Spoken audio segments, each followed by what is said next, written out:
Hello viewers, কেমন আছেন সবাই? প্রিমিটিভ ফিশিং বাকিব চ্যানেল আপনাদের সবাইকে স্বাগতম। আমি আছি আপনাদের সাথে। তো আমি প্রায় 2-3 দিন পর আসলাম, এর মাঝে ভিডিও দেওয়া হয়নি, র্যান্ডম কিছু ভিডিও দিয়েছি, একটু ব্যস্ত ছিলাম। আর আগামীকালকে হচ্ছে আমাদের আবারও 1 টাকার টিকিট 1 টাকার পুকুর ইভেন্ট আসছে, সো সেটা নিয়ে একটু ব্যস্ত ছিলাম। বিশেষ কিছু আয়োজন থাকছে এবারের ইভেন্টে, মজাই হবে। আচ্ছা, অনেক কিছু গোপন জিনিস আছে যেটা আপনারা ইভেন্টের ভিডিওতে আপনারা পরবর্তীতে দেখতে পাবেন, বলবো না। যারা অলরেডি রেজিস্ট্রেশন করেছেন তারা চলে আসতে পারবেন অবশ্যই। কালকে সকাল 9টার মধ্যে চলে আসতে হবে। কোথায় আসতে হবে সেটা আপনারা জানেন, পুকুরটা আপনারা চেনেন, বেশ বড় মাছ আছে। 800 গ্রাম থেকে শুরু করে 14 কেজি পর্যন্ত মাছ আছে, সো মজা হবে কালকে। এনিওয়েজ, তো আজকে যে বিষয়টা দেখাবো সেটা হচ্ছে নতুন একটা জিনিস আপনাদের জন্য, বাট অনেকেই ব্যবহার করে, পশ্চিমবঙ্গ ব্যবহার হয়, অনেক যুগ ধরে ব্যবহার হয়। তবে আজকের ভিডিওতে কিছু গোপন, কিছু ইম্পর্টেন্ট তথ্য দিব যেটা আপনাদের জানা দরকার। এতে আপনাদের ক্রিয়েটিভিটিও বাড়বে, নিজেরা নতুন কিছু বানাতে পারবেন। তবে অনেক কিছুই আগে থেকেই ব্যবহার করা হয়। আজকে আমরা যেটা দেখব সেটা হচ্ছে তুতের কালো চাটনি। হ্যাঁ, ঠিক শুনেছেন, তুতের কালো চাটনি। এটা হচ্ছে রুই, মিরকা, কাতল, এই 3 জাতের মাছের জন্য। মিনার কাপ একটু ঝামেলা করে মাঝে মধ্যে, বাট এটা হচ্ছে রুই, মিরকা এবং কাতল, এই 3টা জিনিসের জন্য, অন্য কিছুর জন্য না। এবং এটা খুব ভালো কাজ করে এই সিজনে। এখন অনেকে বলছেন যে মাছ খাচ্ছে না, সেটার জন্য আমি দেখিয়ে দিচ্ছি। তো আসুন আমরা আগে ইন্ট্রো দেখি, তারপরে আসল কথায় আসবো। মাছ ধরা সম্পর্কিত নতুন ভিডিও পেতে আমাদের চ্যানেল ইউটিউবে এখনই সাবস্ক্রাইব করুন। সাবস্ক্রাইব করে সবসময় লেটেস্ট আপডেট পেতে বেল বাটনে ক্লিক করুন। তো আমরা ইন্ট্রো দেখে ফেললাম, এখন আসল কথায় আসি। সেটা হচ্ছে তুত। তুত ওয়ার্ডটা সবসময় জানেন, এটা টুট এরকম কিছু না, এটা হচ্ছে তুত ফল। দেখিয়ে দিই, এটা হচ্ছে তুত ফল, তুত গাছের ফল। অনেকেই চেনেন, আবার অনেকেই চেনেন না। এবার বলি, সবচেয়ে সহজে কোথায় পাওয়া যায়? বাংলাদেশে সেরিকালচার বোর্ড যেখানে আছে, অর্থাৎ রেশমের চাষ হয়, ঠিক সেখানে তুতের গাছ থাকে। এবং তুতের গাছটা আছে, তুতের গাছে এই রেশমের গুটি পোকাটা ঘর বাঁধে এবং ওখান থেকেই রেশমের চাষটা করা হয়। এবং ওই গাছে কিন্তু ফল হয়, ফলটা খেতে বেশ মিষ্টি। কাঁচা অবস্থায় বেশ টক, বাট ফলটা খেতে হচ্ছে বেশ মিষ্টি। এই জিনিসটা আমাদের লাগবে। আমি কিন্তু প্রতিটা জিনিসের পরিমাণ আস্তে আস্তে বলে দেবো। বলার সাথে সাথে আমি সবসময় জানেন যে আমি অল্প পরিমাণে বানাই, রাফলি বানাই, অল্প পরিমাণে করে। সো আপনাদের রাফলি দেখাবো, বাট পরিমাণ কিন্তু আমি আপনাদের বলে দেবো। আমার কাছে বেশ কিছু তুত ফল আছে। বেসিক্যালি আমি 2 কেজি নিয়ে এসেছিলাম, সত্যি কথা বলি, এখন এটুকু থেকে গেছে আর কি, বিকজ আমি রাতে বসে 1-2 করে খেতে সব শেষ করে ফেলেছি। Extremely sorry. সো আমি এনেছিলাম আমার নিজের বানানোর জন্য, বাট আর করা হচ্ছে না। আমি শুধু আপনাদেরকে রাফলি দেখিয়ে দেবো। তো এটার জন্য আমাদের লাগবে তুত ফল। আমি ½ কেজি, আধা কেজি বানানোর জন্য এটা বলে দেব। এটা কিন্তু একটা চাটনি, এটা হচ্ছে লেপ দিতে হয়, এটা ভিতরে মিক্স দিতে হয় না, এটা হচ্ছে লেপ দিতে হয়। তো এই কালো যে চাটনিটা আছে, তুতের যে কালো চাটটা আছে, সেটা বানানোর জন্য যেটা দরকার সেটা আমি আপনাদেরকে বলে দিচ্ছি। সেটা হচ্ছে, প্রথমে যেটা করব, আমরা একটা জার নিব। প্লাস্টিকের হতে পারে, কোনো প্রবলেম নেই। এই জারটা নেওয়ার পরে প্রথম যে কাজটা করতে হবে, জারটা খুলে এর মধ্যে আমি 50 ml বাদামের তেল দেব। আমি দিয়ে দিলাম। এখানে 50 ml নেই, বিকজ আমি আপনাদের রাফলি দেখাচ্ছি, বলেই নিই সবসময়। 50 ml আমি বাদামের তেল দিয়ে নিলাম, 50 ml বা 50 গ্রাম। এরপরে আমি কি করব, 50 গ্রাম তেলটা নেওয়ার পরে এর মধ্যে যেটা করতে হবে সেটা হচ্ছে 10 গ্রাম এলাচের যে দানাগুলো আছে, সেই দানাটা গুঁড়ো করতে হবে। 10 গ্রাম আপনাকে এলাচের দানা নিয়ে নিতে হবে। আমি রাফলি দিয়ে দিচ্ছি, আমার কাছে গুঁড়ো করা আছে, দিয়ে মিক্স করে নিলাম। এই তেলটার মধ্যেই কিন্তু মিক্স করছে। হ্যাঁ, সবসময় প্রশ্ন করবেন, আপনারা জানি যে মশলাটাকে ভেজে গুঁড়ো করতে হবে না। হ্যাঁ, এটা তেলে নিয়ে গুঁড়ো করে দিবেন, দিয়ে দিলাম। এরপর আমার লাগবে হচ্ছে হিং। আমার কাছে হিং আছে। কতখানি লাগবে? হিংও লাগবে 10 গ্রাম। সো আমি হিং দিয়ে দিচ্ছি, রাফ এস্টিমেট আমি অল্প করে দিয়ে দিলাম। হিংয়ের খুব ইন্টারেস্টিং একটা গন্ধ আছে, এটা আপনারা অনেকেই জানেন। এখন অনেকে প্রশ্ন করবেন, হিং জিনিসটা কি? হিং হচ্ছে হিং ভাই, এটা কোনো জিনিস না, এটা একটা খাবারের জন্য। এটা এক ধরনের স্পেসিফিক কিছু জিনিস দিয়ে, কিছু উপাদান দিয়ে, কিছু গাছগাছড়া দিয়ে বানানো হয়। আপনাদের বোঝার জন্য সহজে বোঝাচ্ছি। সো এই আসাফোয়েটিডা এই টাইপের একটা কিছু নাম ইংলিশে, আমি আর ডিটেলসে না বলি। অবশ্যই ডিটেলসে না বলে লাভ নেই, বিকজ আপনারা প্রশ্ন করবেন। সো আমি পরে বলে দিচ্ছি। এখানে হচ্ছে sunrise foods private limited, Kolkata, salt lake, contains wheat flour and food gum 35% or 60%. So হিং যেখানে লেখা আছে HING হিং, এভাবে খুঁজলে আপনার হবে, সিম্পল হবে, আর কমপ্লেক্স কিছু না যায়। ইন্ডিয়ান প্রোডাক্ট, ম্যাক্সিমাম এটা ইন্ডিয়ান প্রোডাক্টই হয় সবসময়। সেটা গেল। সো 10 10 50, তাহলে 60 70 হয়ে গেল, 70। এর মধ্যে আপনি দিবেন আরো 10 কি দিবেন, আরো 10 গ্রাম রসুন দিবেন। রসুন এরকম রসুন কুচি কুচি করে দিবেন, এটা আপনার পেস্ট করার দরকার নেই। এরকম কুচি কুচি করে 10 গ্রাম রসুন দিয়ে দিবেন। এটাকে আমি এর মধ্যে দিয়ে দিলাম। এরপর এর মধ্যে যেটা আসবে সেটা হচ্ছে লবণ। আপনাকে 1 চিমটি, অর্থাৎ এই আঙ্গুলের যে চিমটি আছে সেই চিমটি দিয়ে লবণ তুলে এর মধ্যে দিতে হবে। সো আমি এই যে 1 চিমটি লবণ নিয়েছি, এই লবণ আমার আঙ্গুলে বেসিক্যালি দেখিয়ে দিই, এই লবণ আমি এর মধ্যে দিয়ে দিলাম। লবণটা কিন্তু ম্যান্ডেটরি, আমি হাতটা ঝেড়ে নিই। এখানে যে যে উপাদান দিচ্ছি সবগুলো ম্যান্ডেটরি, কাজে অল্টারনেট খুঁজবেন না, এটার কোনো অল্টারনেট নাই। যেটা দেখিয়ে দিচ্ছি সেভাবে আপনাকে করতে হবে। যদি ইনগ্রিডিয়েন্ট না পান তাহলে করবেন না, আরো অনেক বহু জিনিস আছে যেটা বানাতে পারবেন। সো এটাতে এই ইনগ্রিডিয়েন্টগুলো লাগবেই। সবসময় অল্টারনেট খুঁজবেন না, প্রতিটা জিনিসে কিন্তু অল্টারনেট হয় না বা অল্টারনেটিভ কোনো সলিউশন থাকে না। সো এটাকে আমি এই তেলটাকে আগে এভাবে ঝাঁকিয়ে নিলাম। তেল হচ্ছে বাদামের তেল, আপনাদেরকে বলেই দিয়েছি। এখন যেটা করব সেটা হচ্ছে এর মধ্যে আনুমানিক 200 200 400 আমার এই তুত ফল লাগবে 200, যেহেতু আমি 500 হাফ কেজি বানাচ্ছি। এই তুত ফলটা যেটা করবেন সেটা হচ্ছে এভাবে আস্তে করে গোড়াটা ধরে টান দিবেন, ফেলে দিবেন। অর্থাৎ যে কাঠিটা আছে এই কাঠিটা আপনার হাতে থেকে যে আমি ফেলে দিলাম। সো এভাবে ধরবেন, ধরে দিয়ে দিবেন। সো আমি দিতে থাকি মোটামুটি, বিকজ আমি খুব বেশি বানাবো না, আপনাদের জাস্ট বেসিক দেখানোর জন্য করছি। আর যেটা তুত ফল আপনার পেকে যাবে, সেই পাকা ফলটা কিন্তু ভেতর থেকে এরকম বের হয়ে চলে আসবে। আর যেটা হচ্ছে আপনার পাকা না, সেটা কিন্তু এরকম ভেঙে যাবে। যেমন এই ফলটা পুরোপুরি পাকেনি, এটা ভেঙে গেল। যেটা একেবারে পাকা সেটা কিন্তু খুব সুন্দরভাবে চলে আসবে। সো চেষ্টা করবেন সবসময় পাকা নেই। এই যে দেখেন এটা পাকা, আমি জাস্ট টান দিলাম খুলে চলে আসলো, এবং কালারটা কিন্তু কালচে বেগুনি। সো অনেকটা পটাশিয়াম পারম্যাঙ্গানেটের মতো কালার। এই যে দেখুন খুলে চলে আসলো। সো আমি দিয়ে দিলাম এর মধ্যে। আপনি দিবেন হচ্ছে হাফ কেজি যখন বানাবেন তখন 200 গ্রাম। সো আমার এটা দেওয়া হয়ে গেল। এখন বাকি 200 গ্রাম আমি আর কি দিব, বাকি 200 গ্রাম যেটা দিতে হবে সেটা হচ্ছে কলা। যে কোনো কলা, বিদেশি না, দেশি চম্পা কলা বা সবরি কলা যেটা আছে সেটা আপনি দিয়ে দিবেন। এই কলাটাকে আপনি কিভাবে দিবেন আমি বলে দিচ্ছি। এই কলাটাকে আপনি জাস্ট ভেঙে ভেঙে আধা ভাঙা করে আপনি দেবেন,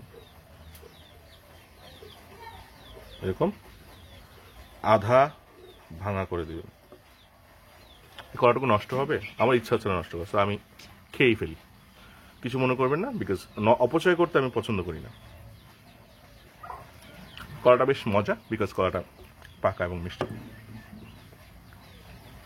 এটা যখন আপনি নিলেন, আমি সরিয়ে রেখে আসতে পারি, এটা যখন আপনি করে নিলেন এভাবে দিলেন, এরপরে কি করতে হবে খেয়াল রাখবেন যে জারে আপনি নেবেন তার 4 ভাগের 3 ভাগ আপনার ভর্তি হবে, 1 ভাগ খালি রাখতে হবে। কেন? বিকজ আমি যখন নিয়ে নিয়েছি না, এটাকে আমি মুখ একটু টাইট করে লাগাবো, দিয়ে ঝাঁকিয়ে নিব। অর্থাৎ যে তেলটা আছে সেই তেলটা যেন সব জায়গায় ছড়িয়ে যায়। তাই বলে পেস্ট করতে হবে না, কিন্তু এখনো পেস্ট করার টাইম আপনার আসেনি। খুলে ফেলি মুখটাকে এবার। কালার দেখুন কালচে বেগুনি টাইপের কালার হয়ে গেছে। এই অবস্থায় হালকা এভাবে ঢাকনাটা দিয়ে, মুখ টাইট করে লাগানো যাবে না, হালকা এভাবে ঢাকনাটা দিয়ে রোদে রেখে দিতে হবে 15 দিন, 20 দিন বা 1 মাস। রোদের উপর ডিপেন্ড করবে, বিকজ এখন চৈত বৈশাখ মাস, চৈত বৈশাখের কাছাকাছি টাইম, এই টাইমটা রোদ একটু কড়া থাকে। সো এভাবে রোদের মধ্যে রেখে দিবেন, পানি যেন না ঢুকে আর গ্যাসটা যেন বের হতে পারে। এটা 3 থেকে 4 দিনের মধ্যেই দেখবেন একটু ফুলে উঠবে। যখনই ফুলে উঠবে আপনি দেখবেন, তখনই এটাকে একটা কাঠি বা চামচ দিয়ে আস্তে আস্তে নেড়ে দিবেন। আমি বলবো আপনি যদি 4 সপ্তাহ রাখেন, স্ট্যান্ডার্ড টাইম আসলে 4 সপ্তাহ, 4 উইকস রাখা। 4 সপ্তাহ হলে সপ্তাহে 2 বার করে আপনি একটা বড় চামচ দিয়ে ভালোভাবে নেড়ে দিবেন। এই নাড়বেন যখন, উল্টে দিবেন যখন, তখনই কিন্তু এই জিনিসটা আস্তে আস্তে পেস্ট হতে থাকবে এবং গ্যাসটা বের হতে থাকবে। এবং তেল যে পরিমাণে দেওয়া আছে তা এটাকে একটা সার্টেন স্টেজে ফার্মেন্টেশনটাকে নিয়ে ফার্মেন্টেশন করাটা বন্ধ করে দেবে, আর পচবে না। এবং ভেতরে যে পরিমাণ আপনার রস আছে বা পানিটা আছে, এটা ভেপোরাইজ হয়ে চলে যাবে এবং যে সলিডসটা আছে সেটা বসে যাবে, অর্থাৎ এটা ঘন হয়ে আচারের মতো হয়ে আসবে এবং এটা পচার কোনো সম্ভাবনা নাই। তুঁতটাকে আমি বাদই দিলাম, আমি তুঁত পচে কখনো পোকা হতে দেখিনি, আমার জানা মতে তো পোকা হয়ও না পচে গেলে। আর কলা এমন একটা জিনিস যেটার মধ্যে আমি কখনো পোকা হতে দেখিনি এবং সবাই বলে তো পোকা হয় না। সো এটা পোকা হওয়ার মতো কিছু নাই যে একদম পচে পোকা হয়ে যাবে, তবে ফাঙ্গাস হতে দেওয়া যাবে না, যেহেতু তেল দেওয়া আছে সবসময় নাড়বেন, সো এই প্রবলেমটা ফেস করার কথা না।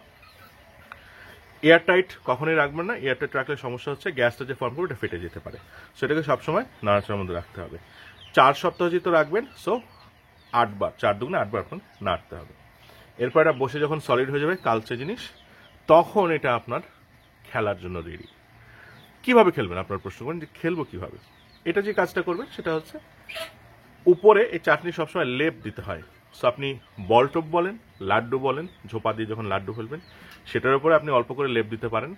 কার্প জাতীয় মাছ, স্পেশালি কাতল, খুব ভালো খাবে। সাদা টোপে আপনি উপরে লেপ দিতে পারেন। রুই মিরকা খুব ভালো খাবে, কালবাউসে খেতে পারে। আর এটা দিয়ে আপনি সাদা টোপ মারলে সেটাতে কাতল ধরার সম্ভাবনা আছে, এটা বলে দিলাম। অনেকে শুনেছেন যে সাদা টোপে কাতল উঠে, অনেক সময় উঠে না। সো সাদা ছোট পাউরুটির টোপে, শুধু পাউরুটির টোপে যদি এটার সাথে হালকা করে মিক্স করে দেন, দিয়ে ফেললে কাতল ওঠার সম্ভাবনা অনেক বেড়ে যায়। সো এটা খুব অড একটা কম্বিনেশন যেটা দিয়ে আপনি কাতলও ধরতে পারবেন। এখন আসি আমি সিজনের কথা। সিজনের বিষয়ে কথা বলতে হলে কিছু জিনিস আপনাদেরকে আমি বলি। এটা আয়ুর্বেদ বলেন বা যোগব্যায়াম বলেন বা যোগা বলেন, সব জায়গায় মোটামুটি একটা কমন জিনিস আছে যে প্রতিটা সিজনের কিছু ফল হয়। ফল বলতে কিছু ফ্রুটস আসে, আম, জাম, কাঁঠাল, কলা, লিচু, এক এক সিজনে এক রকম ফল আসে। এই সিজনে যে রোগগুলো হয়, রোগ বালাই হয়, সেটার সলিউশন কিন্তু এই ফল। সৃষ্টিকর্তা এভাবে বানিয়ে দিয়েছে, প্রকৃতির নিয়মটা এভাবেই চলে। সো একটা সার্টেন পয়েন্টে যখন বাজারে আনারস উঠে, ওই সিজনে আপনার যদি শরীর খারাপ হয় তখন সেটার ওষুধ হচ্ছে আনারসটা। বা আম যখন উঠবে এই সিজনে আপনার শরীর খারাপের ওষুধ হচ্ছে এটা, ন্যাচারালি এভাবে তৈরি হয়। আবার এই যে খাবারটা খাবেন, অনেকে বলেন যে কাঁঠাল খাওয়ার পর সামান্য লবণ খেয়ে নিলে হজমে সুবিধা হয়। আমি বলে দিই আজকে আপনাদেরকে একটা গোপন কথা, যেই ফলই খাবেন না কেন সেই ফলের বীজই কিন্তু আপনার হজম শক্তি বাড়াবে, এটা কি জানেন? সো আপনি কাঁঠাল খাওয়ার পর 1 চিমটি লবণ খাওয়ার দরকার নেই। আপনি কাঁঠাল খাওয়ার পর মজা করে পেট পুরে কাঁঠাল খান, দিয়ে লাস্টে একটা কাঁঠালের বিচি চিবিয়ে খেয়ে ফেলেন, আপনার হজমে কখনো কোনো সমস্যা হবে না। সো প্রকৃতির কিছু নিয়ম আছে, প্রকৃতির সবকিছু প্রকৃতির মধ্যে দেয়া আছে। আমাদের যেমন বায়োলজিক্যাল জিনিসগুলা, শরীরের জিনিসগুলো এভাবে চলে, ঠিক তেমনি সকল প্রাণীরই বায়োলজিক্যাল কিছু জিনিস আছে যেটা এভাবেই চলে। সো এখন অনেকে বলছেন যে মাছ খেতে চাচ্ছে না, গরম পড়ে গেছে বাট মাছ খেতে যাচ্ছে না। হ্যাঁ, ঘটনা সত্য। আবার আপনারা জানেন যে শীতকালে মাছের অসুখ হয়, অসুখ হলে তখন সে খেতে চায় না। প্রতিটা সিজনের কিছু জিনিস থাকে, ন্যাচারাল কিছু জিনিস থাকে। শীতকালে শ্যাওলা দিয়ে খুব ভালো খায় মাছ, বিকজ শ্যাওলার মধ্যে কিছু অ্যান্টিবায়োটিক প্রপার্টিস চলে আসে যেটা দিয়ে তার দরকার। তার জিন অর্থাৎ তার জেনেটিক্যাল জিনিসগুলো এভাবেই তাকে ইন্ডিকেট করে যেটা খেলে সে সুস্থ হবে, সো এই জন্য সে খেতে চায় এভাবে। আবার এক জায়গার শ্যাওলা সেই জায়গাতে ব্যবহার করতে হয় না, আর এক নদীর শ্যাওলা নিয়ে আরেক নদীতে ব্যবহার করতে হয়, এরকম কিছু নিয়ম আছে। ঠিক তেমনি এই সিজনে এই যে তুতের যে কালো চাটটা বা চাটনিটা, এটা খুব ভালো ফলাফল পাবেন। এখন সারা বছরই কাজ করবে, বাট সবচেয়ে ভালো ফলাফল পাবেন এখন। অনেকে জিজ্ঞেস করছেন এখন মাছ খাচ্ছেন না, কি করব? এটা ব্যবহার করবেন। এটা ব্যবহার করার আরেকটা সুফল আছে। সুফল হচ্ছে সব রকম চা, টোপ, লেপ সবকিছু সবসময় কিন্তু ব্যবহার করা যায় না, তো দিনে রাতে সবসময় কিন্তু ব্যবহার করা যায় না। যেমন কাতলের জন্য বলি, আপনারা যখন দিনে ব্যবহার করবেন সবচেয়ে শক্তিশালী হচ্ছে চাল বিরান দিনের জন্য, আর বিকাল সন্ধ্যা থেকে সারা রাতের জন্য হচ্ছে কালো টোপ। এটা এমন একটা লেপ যেটা আপনি যে কোনো টোপের সাথে যে কোনো টাইমে ব্যবহার করতে পারবেন। এটা আপনি কালো টোপের উপর লেপ দিতে পারবেন, চাল বিরানের উপর লেপ দিতে পারবেন। খুব স্ট্রং একটা লেপ এটা, এই চাটনিটা খুব স্ট্রং একটা লেপ। এটা সেভাবে টাচ দেওয়ার দরকার নেই, যতটা পারবেন আপনি এটাকে মাখিয়ে দেবেন। এটা কিন্তু খুব ঘন এবং আঠালো একটা শিরার মতো হয়ে যাবে, এই হচ্ছে বিষয়। স্টোরেজ, আপনার কখনো এটাকে ফ্রিজে রাখার দরকার নেই, এটা থাকবে রোদে।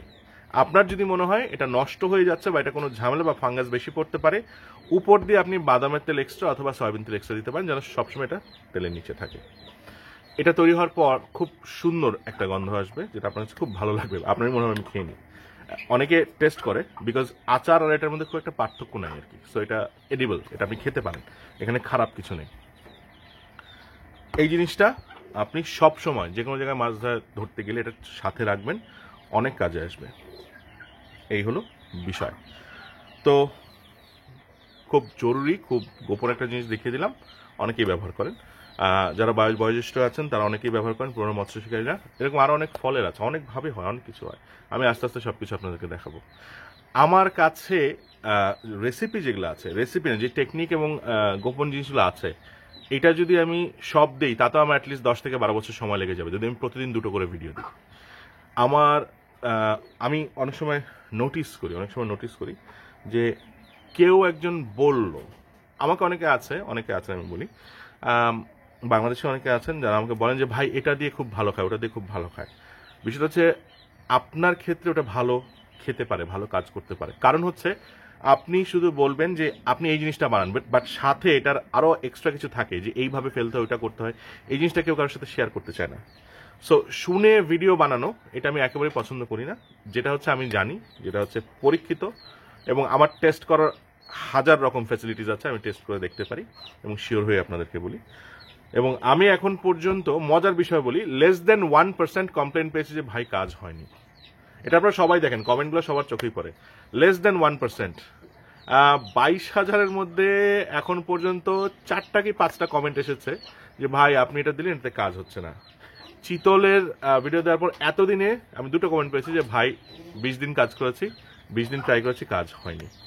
হ্যাঁ ঠিক আছে, এক্সেপশন তো থাকবেই, বাট কিছু কিছু জিনিস আমার কাছে দেখে খুব উদ্ভট লাগে, আমার খুব আজব লাগে যে অনেক জায়গায় অনেক কিছু দেখি, এটা এভাবে তৈরি করতে হয়, উনি আমাকে এই রেসিপি দিয়েছে, এ বলেছে, ভাই এভাবে হয় না। বিকজ কেউ খোলাখুলি আপনার সাথে শেয়ার করবে না। আমি শেয়ার করছি বিকজ আমি জানি কোনটা কিভাবে কতখানি কিসে দিলে কাজ করবে। কেউ চাবে না যে ভাই আমার গোপন জিনিসটা শেয়ার হয়ে যায়। আমি যতটুকু জানি আপনাদেরকে ওপেন করে দিচ্ছি, এই হচ্ছে বিষয়। তো যারা নতুন আছেন চ্যানেলে তারা অবশ্যই এক্ষুনি সাবস্ক্রাইব বাটনটা ক্লিক করবেন, দিয়ে বেল বাটনে চাপ দিয়ে দিবেন। তাহলে আমি লাইভে আসলে বা যে কোনো ভিডিও পাবলিশ করলে সবার আগে আপনি দেখতে পাবেন। যারা এক্সিস্টিং সাবস্ক্রাইবার এবং ভিউয়ার আছেন, ভাই লাইক একটা হয়ে যাক, এক্ষুনি লাইক হয়ে যাক, লাইক দিন। কেন লাইক দিবেন? বিকজ এটা আপনাদেরকে কেউ দেখায়নি, আমি আবারও দেখিয়ে দিচ্ছি, এবং সব ভিডিও আমার স্পেশাল আমি দেখাই দিই গোপন জিনিসগুলো। যারা হেটার্স আছেন তারা ডিসলাইক দেন, প্রয়োজনে এটা দেখে আরেকটা ভিডিও করেন। আপনার চ্যানেলের টিআরপি বাড়বে, আপনার সাবস্ক্রাইবার 2-1 বাড়বে, আপনার 2-5 টাকা কামাই হতে পারে। সো কোনো সমস্যা নেই, বাট ডিসলাইক দিতে পারেন, তাতে আমার কিছু আসে যায় না। আপনি চুপি চুপি আসেন, এসে আমারটা দেখেন। ভাই আমি আপনার গুরু, বিকজ আমি হচ্ছে লিডার, আপনি হচ্ছেন ফলোয়ার। সিম্পল, বিকজ আপনি তো এসে দেখছেন আমারটা, তাই না? সো দেখতেই পারেন, স্বাগতম আপনাদেরকে, এই হলো বিষয়। তো এই বলে আজকের ভিডিও এখানে শেষ করছি। কালকে it's a big day tomorrow, because we have lots of people coming in, and it's gonna be a really different thing tomorrow, because we have around 20 people coming in for the angling competition, and then we have some armed forces people coming in just to observe the whole thing. Then we have some juvenile fishes that we're going to be releasing in the river, and I'm speaking in English. It's only because IGFA, I'm somehow linked to IGFA, and I just try to promote the healthy practices of angling, purely catch and release. So এই জিনিসগুলো promote করার জন্য আমাদের ইভেন্টটা কালকের। যারা ভিনদেশে আছেন তারা দেখতে পাবেন, বুঝতে পারবেন, এই জন্য বলে দিলাম। তো সবাই ভালো থাকবেন, সুস্থ থাকবেন, ধন্যবাদ।